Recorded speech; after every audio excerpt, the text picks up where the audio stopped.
Did you know that you can earn up to $90,000 as a surrogate while you continue to work, study, or raise your family? So if you've ever been curious about the process of surrogacy, this video is for you. I'm Angela Mook, a 6-time surrogate and founder of Alcea Surrogacy, a decidedly different agency that has helped create hundreds of new families and empowered thousands of women through surrogacy. I'm here to break down the entire surrogacy process, from step 1, the consultation, all the way through the moment when you help a family welcome their baby. This is how surrogacy really works. So pay attention, because compensation is split up into stages and giving birth is not the end of the journey. Don't forget to hit subscribe, and let's get into it. So becoming a surrogate is a journey with multiple stages, each designed to ensure that you are fully prepared, supported, and protected throughout the process. As soon as you've been connected with your surrogate mentor, these steps will begin: screening, pre-match and matching, medical and legal clearance, IVF cycling and monitoring, pregnancy, and finally birth and completion. I'm going to walk through the 5 stages in the way that we do them here, but these should overarchingly apply to the surrogacy process in general. Stage 1 in becoming a surrogate is screening and approval. The surrogate screening and approval process is literally one of the most important pieces of this entire journey. Not only does it ensure that you can be a safe surrogate, it also ensures that the intended parents can start with a trusted team. One of the most biggest challenges of this part of the journey is the length of time that it takes. You're going to have intrusive questions asked by strangers. You're going to talk about medical history, family history, things that you don't necessarily want to talk about with strangers. And while I know that that feels really uncomfortable, again, it's for your safety, and it's also for the safety of the intended parents. Be yourself, be honest, be truthful, and be authentic. That's what intended parents are looking for. Someone that is willing to be a good partner and someone that they can have a good trust and team with. At this time, you're going to go through a background check and a financial services check, and you're also going to allow the agency to request and review all of your prenatal, labor, and delivery records. As soon as this review is complete, you'll meet with a maternal fetal medicine doctor and a mental health professional. All surrogates must undergo a psychological evaluation. First is what's called a readiness session. And that's exactly what it sounds like. Are you ready for surrogacy? Do you understand the details? Can you digest and articulate information about this process? Let's be honest. There's a lot of appointments, there's a lot of complexities, and the mental health professional wants to make sure that you and your support system are aptly prepared to endeavor on such an important journey.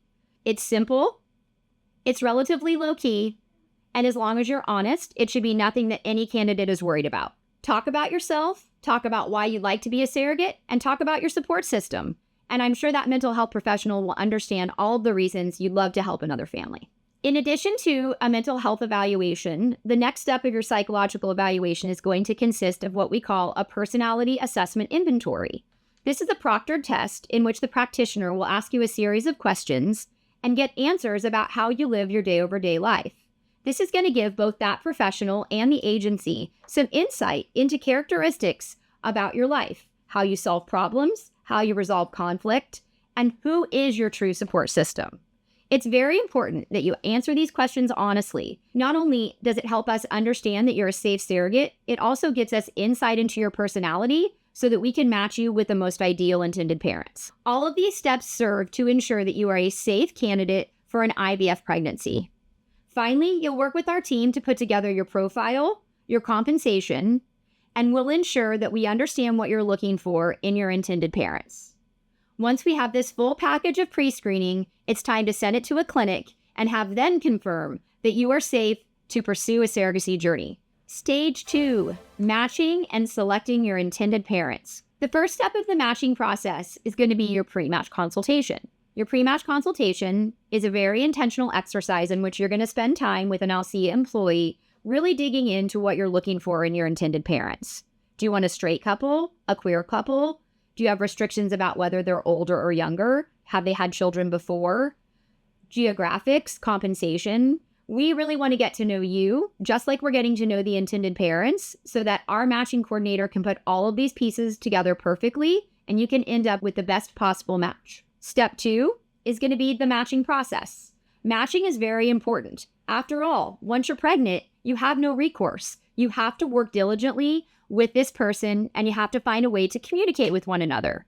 So our matching process goes further than just personality attributes. It also discusses communication style, ways to resolve conflict, and we just want to ensure that that journey can move forward as seamlessly as possible and you can cultivate the best kind of relationship with the other person that you're working with.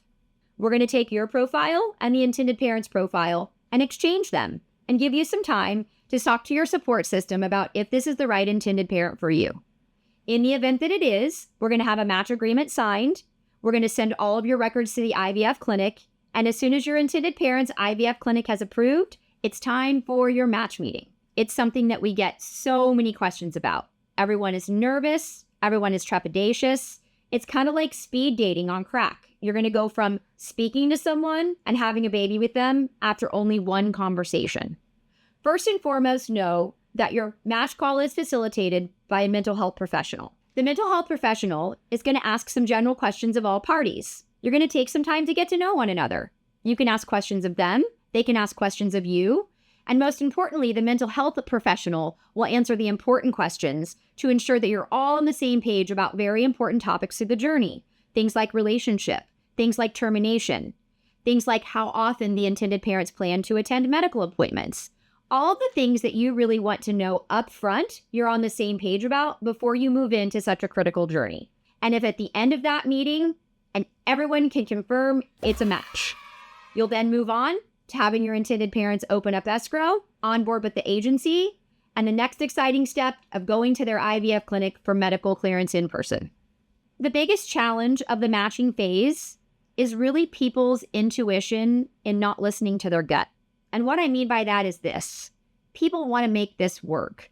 They read an intended parent story. It touches their heart. They understand they've been through this emotional and laborious experience to get here.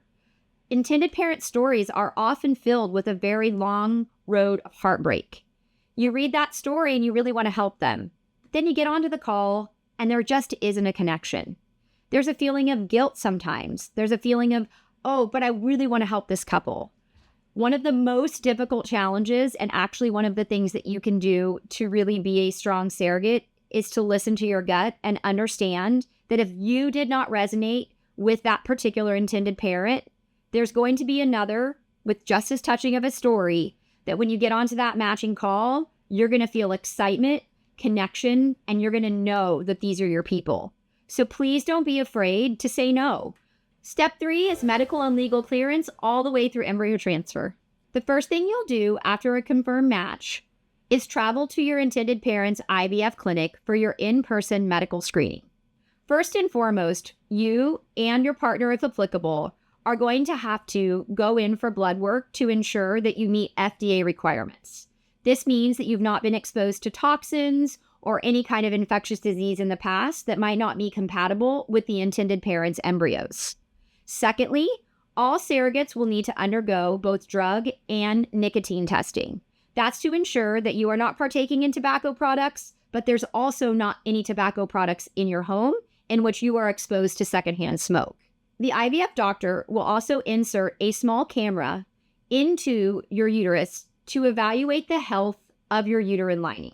Ultimately, when you undergo IVF, they're going to insert the embryo through a small catheter into that uterus. And your uterus needs to be thick, healthy, and polyp-free in order to grow that embryo into, eventually, a baby. So they're going to go in and just make sure that everything looks good, there's no scarring, and that your uterus is equipped to undergo an IVF pregnancy. All of these things are very, very different than when you get pregnant on your own. You show up at your regular obstetric doctor, they confirm the pregnancy, you have a couple of ultrasounds, and you move on. So obviously medical screening is going to be quite more invasive. In addition, your IVF clinic staff is also going to talk to you a little bit more about the social ramifications of surrogacy. They're going to talk to you about your ability to go to monitoring appointments. When you are local and preparing for the IVF cycle, every couple of days, you're going to have to go to a lab and have your blood drawn. You're going to have your uterus looked at. There's a lot of responsibility. So at that medical screening, your IVF clinic is also going to prepare you for all of the responsibilities of what might happen in order for you to prepare for that IVF cycle and eventually that embryo transfer. The good news is after those invasive tests at medical screening, you get your first agency bonus. This bonus serves to honor the time, wear, and tear on your body, the time away from your family, and the fact that you had to answer so many intrusive questions at medical screening. You'll get this bonus whether you're approved or not, and it's just our way of saying thank you for even considering being a surrogate. As soon as those results come back, which takes typically about 30 days, congratulations, you're officially medically cleared and ready to move in to the legal process of this journey. We often hear that this is actually one of the most difficult parts of the entire surrogacy journey. You have to remember that a contract involves a lot of legalese. This is a very personal and intimate process. We are talking about you carrying someone else's child. It's difficult to get a contract and see administrative and cold words that are legally based in order to support a safe surrogacy journey. This isn't reflective of how your intended parents feel. It's not reflective of how this journey will go. But what it is a legal document that will keep you safe to ensure that everybody that's involved in this process has very clear understanding of their responsibilities that are in fact legally binding. You must adhere to a certain set of behaviors. No drinking, no dangerous activities, no having sex outside your current relationship, things like that. Some contracts might even include the way you eat, your diet. Sometimes they might restrict you from dyeing your hair. These are all things that are talked about in pre-match, and we're not going to match you with intended parents that will have legal expectations that don't already fit into your life. On the flip of that, it's going to prescribe what the intended parents are obligated to provide you: life insurance, medical insurance at their expense, a fully funded escrow, and a guardian. So in the event something happens to them during the pregnancy, you'll continue to get paid, and the baby will have someone to support them after the baby is born. All in all, even though it's probably the yuckiest part of the process, it's one of the most important processes within this entire journey. You need to cross your T's and dot your I's to make sure that everything is done ethically so that you get what you deserve in this journey and your intended parents get what they deserve, and that's done safely and legally. Not only does this mean that you can officially move forward to your IVF cycle as well as the embryo transfer, you get your second bonus. Before you begin your medications, your intended parents have an obligation to fully fund your escrow. This is to protect you and to make sure that all of your compensation is present prior to you achieving a pregnancy. Now it's time to start medications. Our clinic coordination team will work with you to understand a calendar. You'll get those medications in the mail. We'll have frequent connection around when you'll take those medications. And you'll have about a 5-week protocol in which you give yourself shots as well as oral medications. Every few days, you'll travel to a local monitoring clinic where they'll draw your blood and look in your uterus to make sure that the IVF protocol is going well. A couple of days before your transfer, your monitoring clinic will confirm that things look great, and you'll once again travel to your intended parents' IVF clinic. All in all, your embryo transfer will take 15 to 20 minutes at most. The embryo will be confirmed as the intended parents. Everyone checks their wristbands to make sure all the right people are in the room, and they gently place the embryo into your uterus using a very thin catheter. It's pain-free, very simple, and something that does not hurt in any way, shape, or form. After that, you'll go to recovery, wait around the clinic for 1 to 2 hours, and then head back to your hotel, watch movies, get some takeout, relax for 24 hours, and then head back to your family the next day. Stage 4, pregnancy and monitoring. So you've arrived home from your embryo transfer, you received your embryo transfer bonus, and now we all wait. About 10 days after the embryo transfer, local to where you live, you will have your blood drawn to confirm that the transfer was successful. If the transfer was successful, you'll continue your medications, and you'll repeat that blood test a couple of days later. Fast forward 2 weeks, and it's time for the exciting ultrasound. Once you've had the ultrasound and you've confirmed a heartbeat, your compensation in full begins. I've mentioned a couple of bonuses that you're going to receive along the way throughout your surrogacy journey. You'll get a little bit of a bonus when you attend medical clearance. You'll get a little bit of a bonus when you sign your legal agreement, when you start your medications, when you go to the embryo transfer. All in all, you could receive between $5,000 and $6,000 before you've ever achieved a pregnancy. Once you've achieved your pregnancy, the real compensation begins. Once it's determined viable, your base compensation will be divided over 9 equal payments, and you'll receive a payment each month while you stay pregnant. In addition, you'll be made whole for anything else that your household might undergo as a result of the pregnancy. You'll get a monthly miscellaneous for things like extra meals, extra underwear, things you don't necessarily want to talk to your intended parents about. You'll get money for maternity clothes. You'll be made whole with lost wages and childcare. A good agency and a good surrogacy process will make sure that no surrogate ever spends a penny out of pocket in order to help another family become pregnant. But you will be compensated for each and every milestone along the way so that you can ensure that you feel valued and you can do all of the extra things that we've talked about before in order to help your family with your surrogacy compensation. After you've had a confirmed pregnancy, your IVF clinic will now begin to taper off all of the medications that you began all the way back at the beginning of cycling. For a couple of weeks, they'll taper those down. You'll continue to get blood work. And between week 8 and 11, you'll be released to your regular OB, and the remaining of the pregnancy will be treated like a typical pregnancy. Between 13 and 15 weeks of pregnancy, your attorney and the intended parent's attorney will initiate the pre-birth order. This simply will establish them as the legal and rightful parents of the baby that you're carrying, both now as well as after the baby is born. Everything will continue relatively status quo until around 20 weeks when you'll have your big ultrasound. Oftentimes, intended parents want to be a part of this. It's when you're going to make sure that all of the systems, the heart, and everything else about the baby is healthy. It's a very, very important milestone for all intended parents and for surrogates alike. Now, what if there's an issue with the pregnancy? There's actually a lot of answers to this question. Sometimes the issue is so serious that the intended parents would make a choice to terminate. And in those particular circumstances, these are conversations that would have happened long before the match to make sure that the surrogate understands that this is the decision an intended parent would make in the event some type of anomaly that is not compatible with life shows up later in the pregnancy. Most intended parents test their embryos to prevent such situations, but technology does not currently exist to eliminate all types of serious diseases. And there are circumstances in which things will come up and decisions will need to be made. In addition, sometimes IVF pregnancies can be complicated. It's possible that you'll have to see a maternal fetal medicine doctor or a high-risk specialist.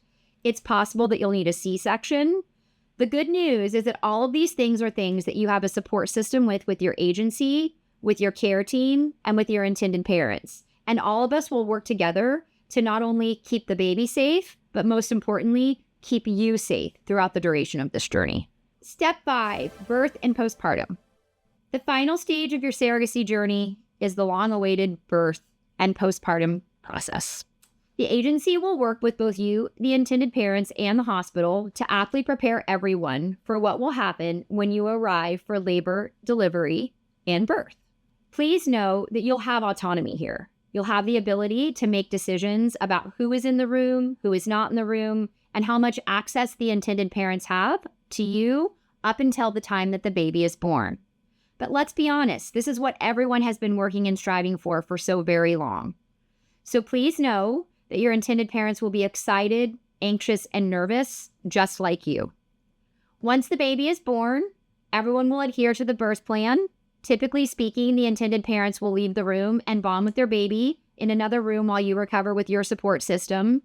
And ultimately, you'll have access to see the baby later, potentially pump, potentially breastfeed. It really depends on what decisions you have decided with preemptively with your intended parents. For me, this was absolutely the most exciting part of my entire surrogacy journey. Seeing my intended parents hold their baby for the first time is a picture that I will absolutely never forget, and it's the reason why I was a surrogate 6 times. People come to us to help find the best partner in this process. And that partner is you. And handing that baby over to the intended parents will most likely be one of the most powerful and exciting things that you ever do. After you spend a couple days in the hospital recovering, both you and the intended parents will go home. Shortly thereafter, the intended parents will receive a birth certificate with their names on it as parent 1 and parent 2. and you are in no way affiliated with that birth certificate or any kind of legal vital statistic. As former surrogates, Alcea understands that the postpartum period of a surrogacy pregnancy is frankly just weird. You don't know what to say to other people. People don't know what to say to you. And that is why we have a very supportive team that will keep closely connected with you all the way through 6 months postpartum, as well as checking in with you a full year past having the baby. Our team will help you with things like getting back into your real life, returning to your job, potentially pumping or drying up your milk. But all in all, we have a community of people who have all been surrogates who understand the weirdness of the postpartum period. You can join our co-op, our Facebook group, our educational group, all to either get advice yourself or help other surrogates who might be in similar situations who need advice from you, because now you're an experienced surrogate.